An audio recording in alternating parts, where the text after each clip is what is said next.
A ver, now is the right one. Oh my God. I'm tired, eh? Today is a Friday.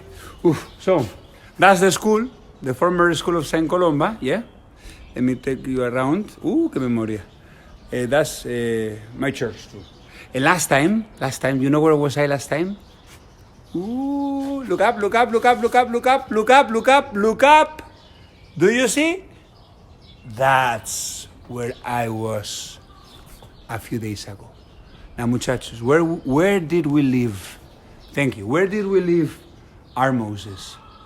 You see, Moses had begun to live with the Jews because when he saw his brothers and sisters proclaiming the Shema, even though they were poor, even though they were treated like slaves, he decided to abandon the court of Pharaoh, where he was comfortable, he had food every time, he could wash, because he found something much more important than comfort, fun, money, to belong to a promise.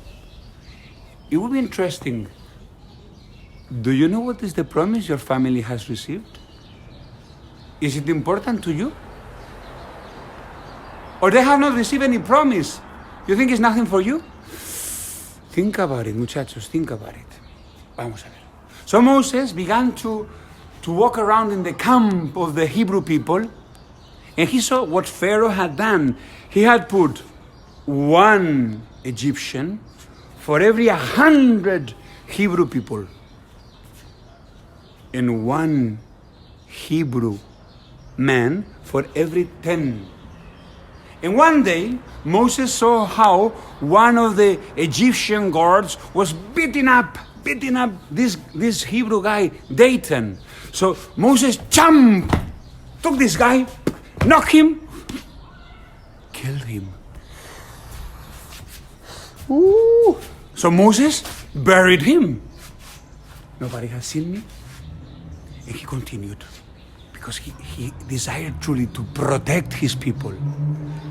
Another day, now he saw two Hebrew people, Dathan and Abiram, and they were fighting about who was in charge, and so Moses jumped and separated them. Why are you fighting with your brother? Why are you? And Dathan said, who has named you our judge? Are you kill us? Are you gonna kill us as you killed that Jewish guy? They realized I killed somebody. So at this moment, the spies of Pharaoh heard that Moses had killed. And look at what Pharaoh said. First, he despises my home and goes to live in the mud. His heart was sick. And now he has taken one of us, an Egyptian, he has killed him. This man deserves to die. And he began to persecute Moses. Now Moses tried to escape. But he was grabbed. He was taken. In this moment, Moses prayed the Shema. He remembered that God had called him, even if he couldn't speak properly. And God, who had intervened in his life from the start, he made him as strong as a bull, his neck tough as a column of marble. And when they brought Moses on his knees to cut his head off, the sword broke. The sword shattered. Even though they had brought the strongest sword, Moses' neck was hard. That's the bell. Woo! Almost 7 p.m. Let me finish.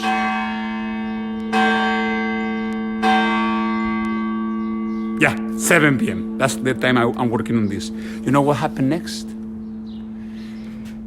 God had remained silent because his people's hearts was full of idols.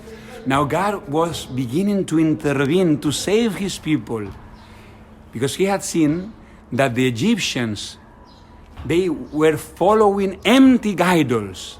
They bow in front of a statue that has mouth but cannot speak, have eyes but cannot see. And this is what happened.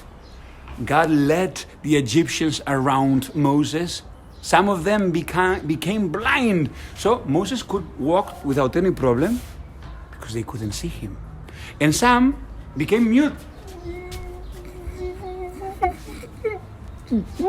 They couldn't speak because all those who put their trust in idols will become like them, unable to speak, unable to hear. And thanks to this, Moses was able to escape, and he fled to the desert. That's where we find ourselves now, in the desert. My dear children, let's have another look. Now, let me put you here. Okay? Now, I would like you, my dear children, not to forget this time of Lent is an amazing time to turn to the Lord. Realize that if you cannot speak, if you cannot see what is God doing, is maybe because your heart is full of idols. Courage. I don't know how many of you was able to listen to the Holy Father and to pray with him and to pray with your families, but the Holy Father gave us an amazing blessing, the opportunity to receive the forgiveness of our sins and to reduce our time in purgatory, totally. Now, muchachos, next time, tomorrow or Sunday, I'll give you another song. Pray for me.